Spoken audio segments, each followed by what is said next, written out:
በስመ አብ ወወልድ ወመንፈስ ቅዱስ አሐዱ አምላክ አሜን። የእሮብ ሰይፈ ሥላሴ። አንድ አምላክ በሚሆን በአብ በወልድ በመንፈስ ቅዱስ ስም በእውነት አምናለሁ። የጌታችን የአምላካችን የመድኃኒታችን የኢየሱስ ክርስቶስ አባት ይክበር ይመስገን። በግልጽና በስውር ስለሰጠኝ ጸጋ በየሰዓቱ ሁሉ አመሰግነዋለሁ። አቤቱ በዚች በተባረከች ዕለት ጸሎቴን ትሰማኝና ልመናዬን ትቀበል ዘንድ በገናነትህ በአስፈሪነትህ በኃያልነትህ በመለኮትነትህ እለምንሃለሁ። አቤቱ ኃጢአቴን ያስተሰርይ ዘንድ የተወደደ ልጅህን ቅዱስ ሥጋውንና ክቡር ደሙን ለመቀበል የበቃሁ አድርገኝ። ፍርሃት በሌለበት ረድኤትህ ጠብቀኝ። አቤቱ ሰውነቴን በተንኮል ከሚፈልጓት ተንኮለኛ ሁሉ አድነኝ። ትዕቢትን፣ ትምክህትን፣ ቂምና ምቀኝነት፣ ቁጣን፣ በደልን የመሳሰሉት ክፋቶች ሁሉ ከኔ አርቅልኝ። አቤቱ በጌትነትህ ይቅር በለኝ። በዓይነትህና ቸርነት ስውርና ግልጹን ታላቁንና ታናሹን ኃጢአቴን በደሌን ሁሉ ይቅር በል። አቤቱ በቅዱስ ወንጌልህ ትእዛዝ መሰረት በጎዳናህ እንድሄድ አድርገኝ። አቤቱ የሰይጣን የልቦና ክፋቱ መቃጠኑን ከኔ አርቅልኝ። እኔ ባሪያ ፍጹም ድሃና ምስኪን የተናቀሁ ደካማም ነኝና። አቤቱ መልካሙን ባደረግህልኝ ፈንታ የክፋትን መልስ መለስኩልህ። የቸርነትህ ጸጋ ሰጠኸኝ። እኔ ግን ደግሜ በደልኩ፣ ከክፋቴም እስክመለስ ጠበቅኸኝ። በእውነት ጎዳና መራኸኝ፣ እኔ ግን ከኃጢአቴ አልተመለስኩም። አሁንም አቤቱ እንደ ቸርነትህ ይቅር እንድትለኝና በክንፈ ረድኤትህ ተሰውረኝ ዘንድ ቅዱስ ፈቃድህን እማልዳለሁ ወይም እጠይቃለሁ። አቤቱ ጎዳናዬን በሰላም በደህንነት አቅና። በቸርነትህ በይቅርታ ከክፉ ነገር ተወግጄ መልካሙን ነገር እንዲከተል አድርገኝ። ላንተ ክብር ምስጋና ስግደት ይገባል ለዘላለሙ አሜን። አብ ወልድ ወመንፈስ ቅዱስ በአኗኗር አንድ በገጽ ሶስት ናቸው። አብ ወልድ ወመንፈስ ቅዱስ በአካል ሶስት በመለኮት አንድ ናቸው። አብ በአካሉ ፍጹም ነው፣ ወልድም በአካሉ ፍጹም ነው፣ መንፈስ ቅዱስ በአካሉ ፍጹም ነው። እኒህ ሶስት አካላት በመለኮት አንድ ናቸው። ቅዱስ ቅዱስ ቅዱስ እግዚአብሔር ኃያል የሚያስፈራ ዓይኑ እንደ እሳት የሚነድ እሱ አንድ ቅዱስ ነው። ቅዱስ ቅዱስ ቅዱስ እግዚአብሔር የራሱ ፀጉር እንደ በረድ የነጻ እንደ ሰርዴኖስ ኢያጴድ ዕንቁ የከበረ እሱ አንድ ቅዱስ ነው። ቅዱስ ቅዱስ ቅዱስ እግዚአብሔር የመቅደሱ አጥር በእሳት የታጠረ እሱ አንድ ቅዱስ ነው። ቅዱስ ቅዱስ ቅዱስ እግዚአብሔር በጠላት ፊት የማይበገር እሱ ቅዱስ ነው። ቅዱስ ቅዱስ ቅዱስ እግዚአብሔር ጠፈርን ያለ ምሰሶ መሬትን ያለ መሰረት ፈጥሮ ያለ ድጋፍ በቃል ብቻ ያጸና እሱ አንድ ቅዱስ ነው።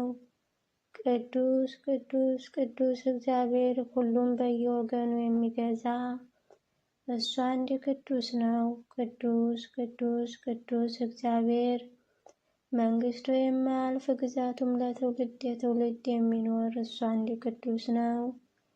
ቅዱስ ቅዱስ ቅዱስ እግዚአብሔር የሦስትነቱ ሥርዓት የማይለወጥ ለሦስትነቱ ምስጋና ይገባዋል። እሱ አንድ ቅዱስ ነው። ቅዱስ ቅዱስ ቅዱስ እግዚአብሔር በመባርክት የሚላኩለት ነጎድጓድ የሚያመሰግኑት እሱ አንድ ቅዱስ ነው። ቅዱስ ቅዱስ ቅዱስ እግዚአብሔር ሶስት ሲሆን አንድ፣ አንድ ሲሆን ሶስት የሚሆን እሱ አንድ ቅዱስ ነው። ዓለምን ካለመኖር ወደ መኖር ያመጣ እርሱ እግዚአብሔር ምስጉን ነው። ቁጣው በቸርነቱ ባህር የሚያሰጥማት እሱ እግዚአብሔር ምስጉን ነው። የመቅሰፍቱን እሳት በይቅርታ ውሃ የሚያጠፋ እሱ እግዚአብሔር ምስጉን ነው። የማይቀየም የዋህ ንስሐን የሚወድ እሱ እግዚአብሔር ምስጉን ነው። ኃጢአትን በቸርነቱ ጥላ የሚሸፍን እሱ እግዚአብሔር ምስጉን ነው። አንበሳን በቸርነቱ ጉድጓድ የሚደፍን እሱ እግዚአብሔር ምስጉን ነው። በደልን በትዕግስቱ መጋረጃ የሚጋርድ እሱ እግዚአብሔር ምስጉን ነው። ለእሱ ለብቻው ምስጋና ይገባል፣ ለመንግስቱ እዘዝ ይገባል። ለሦስትነቱ ክብር ይገባል፣ ለከሃሊነቱ ኃይል ይገባል። ለመለኮት ስልጣን ይገባል ለዘላለሙ። መለኮት በገጽ ሦስት ሲሆን በአንዲት ክህሎት ሰማይና ምድርን ባህርንም በውስጧም የሚገኙትን ሁሉ የፈጠረ እሱ ነው። መለኮት በአካል ሦስት ሲሆን በባህሪ አንድ ነው። ስለሆነም በአንድነት ኅብረት ብርሃንን ከጨለማ የለየ እሱ ነው። መለኮት በስሉስ አካሉ ሰውን በአርአያችን በምሳሌያችን እንፍጠር ብሎ አዳምን የፈጠረ እሱ ነው።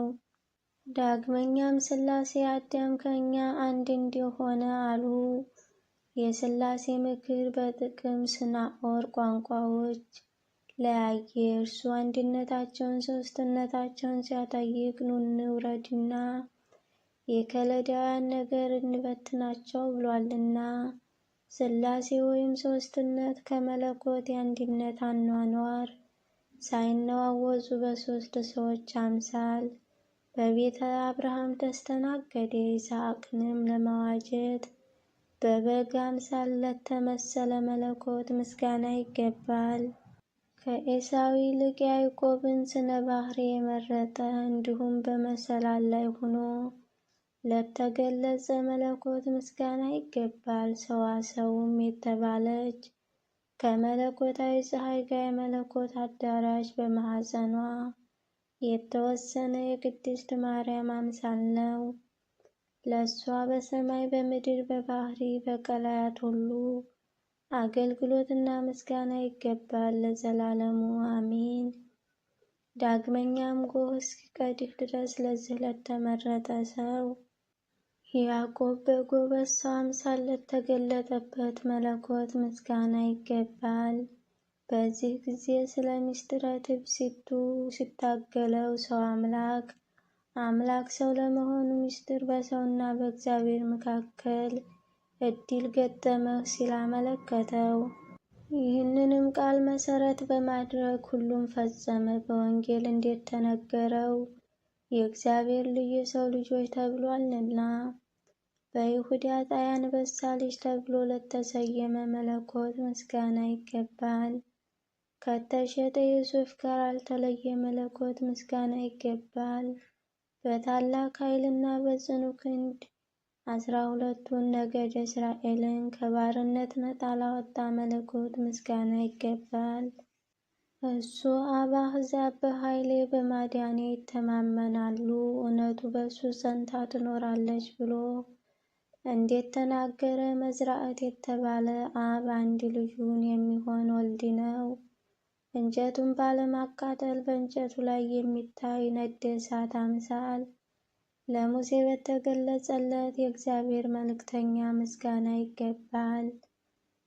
ኤጾባጦስ የተባለች ድንግል ማርያም ስትሆን መልአክ የተባለ የእግዚአብሔር ልጅ ነው። የአብ ልጅ እርሱ መለኮታዊ አካል ፍጹም እሳት የሆነ የአምላክነት ባህሪ ያለው በሐር ግምጃ ላይ ተዋህዶ የሚያበራ ንጹሕና ጽሩይ ብርሃን ነው። ወልድ ልጅ በመባል ከባህሪ አባቱ ከእግዚአብሔር አብና ከባህሪ ሕይወቱ ከእግዚአብሔር መንፈስ ቅዱስ አያንስም። እሱ አብ በፍጹም አካሉ እግዚአብሔር ነው። የእግዚአብሔር ቃል እሳት ነውና መለኮታዊ አካሉ እሳተ ነበልባል ነው።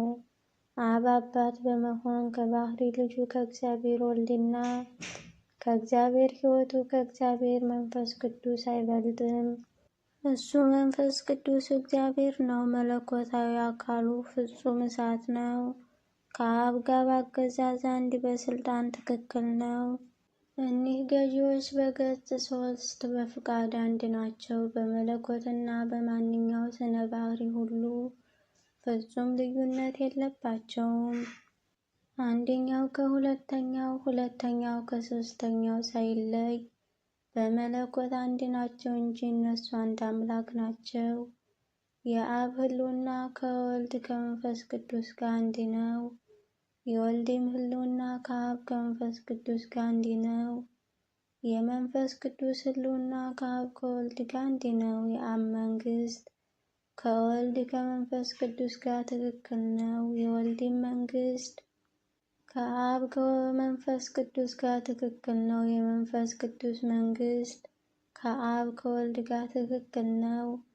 የአብ መለኮት ከወልድ ከመንፈስ ቅዱስ ጋር አንድ ነው። የወልድም መለኮት ከአብ ከመንፈስ ቅዱስ ጋር አንድ ነው። የመንፈስ ቅዱስ መለኮት ከአብ ከወልድ ጋር አንድ ነው። የአብ ስልጣን ከወልድ ከመንፈስ ቅዱስ ስልጣን አያንስም።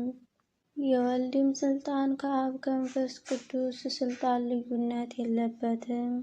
የመንፈስ ቅዱስ ስልጣን ከአብ ከወልድ ስልጣን ፍጹም አይለይም። የአብ ባህሪ ከወልድ ከመንፈስ ቅዱስ ጋር አንድ ነው። የወልድም ባህሪ ከአብ ከመንፈስ ቅዱስ ጋር አንድ ነው። የመንፈስ ቅዱስ ባህሪ ከአብ ከወልድ ጋር አንድ ነው። በዚህ በሥላሴ አንድነት ስሉስ ቅዱስ ስለ ሦስትነታቸው ብለው በየጊዜውና በየሰዓቱ ለዘወትር ፈጽመው ይቅር ይሉ ዘንድ እማጸናለሁ። ነፍሴንና ሥጋዬን አደራ አስጠብቃለሁ። ይቅርታቸውና ሀብት ረድኤታቸው በወዳጃቸው ወለተ ማርያም ላይ ለዘላለሙ ይኑር አሜን።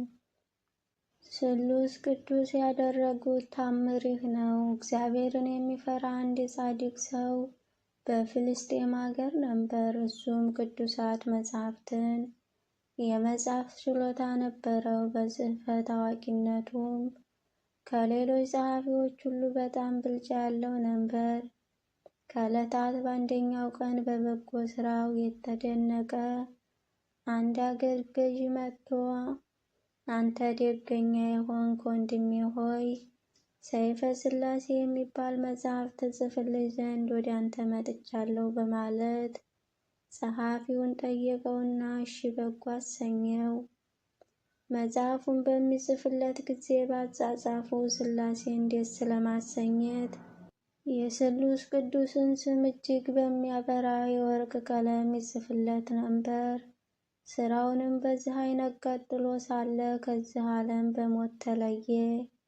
እነሆ መላእክት ክንፋቸውን ዘርግተው የዛን ጸሐፊ ነፍስ ለመቀበል ወደ እሱ መጡ። መላእክትም ከስሉስ ቅዱስ ዙፋን ፊት ባቀረቡት ጊዜ የሰማይና የምድር ገዢዎች ሥላሴ እንዲህ አሉት፣ አንተ ጸሐፊ በሕይወትህ ሳለህ ስማችንን አስጊጠህ እንደ ጻፍክ ተድላ ደስታ ወዳለበት ገነት ናግባ አሉት።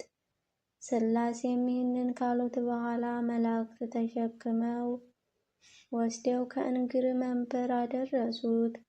ረቂቅና ለመስማት እጅግ አስደናቂ የሆነ የሥላሴን ምስጢር አስተማሩት። ዳግመኛም እንዲሁ መላእክት አንተ ጸሐፊ ሆይ በወርቅ አምድ ላይ የተጻፈውን ስምህን ታይ ዘንድ ና እንውሰድህ አሉት። ጸሐፊውም ስሙን በተመለከተ ጊዜ ፈጽሞ ተደሰተ። ቀጥሎም ገዢዎች ሥላሴ ሆይ ምን ሥራ ሠራሁላችሁና ነው የማይመጣጠነኝና ተገቢ አይደል ዋጋ የሰጣችሁ በማለት ተናገረ። ዳግመኛም ስሉስ ቅዱስ አንተስ መልካም ጸሐፊ፣ አንተስ መልካሙ ሁሉ አድርገህልናል፣ ካንተ በኩል የቀረ ነገር የለም። በሕይወትህ ሳለህ ቅዱስ መጽሐፍን በምትጽፍበት ጊዜ ለስማችን ታላቅ ክብር ሰጥተኸዋልና አሉት። ይህንንም ካሉት በኋላ የብርሃን መጎናጸፊያ አጎናጽፈው የወርቅ ዘውድ አቀዳጁትና ዕዝራና ሄኖክ ኤልያስን በሕይወታቸው ካሉበት በተድላ ገነት አስቀመጡት። የተወደዳችሁ ወንድሞቼ ሆይ እንግዲህ ሥላሴ በሰማይ በሕይወት አዳራሽ ያስገቡን ዘንድ ስማቸውንና ክብር ከፍ ከፍ የምናድርግ፣ ዳግመኛም አሸናፊ ለሚሆን ስማቸው አገዛዝ የእሳት ሰይፋቸውን መዘው ባሉ መላእክት እጅ ይጠብቁንና ከድንገተኛ ሞት ይሰውሩን ዘንድ ይቅርታቸውና ሀብተ ረድኤታቸው ከሁላችን ጋር ለዘላለሙ ይኑር አሜን።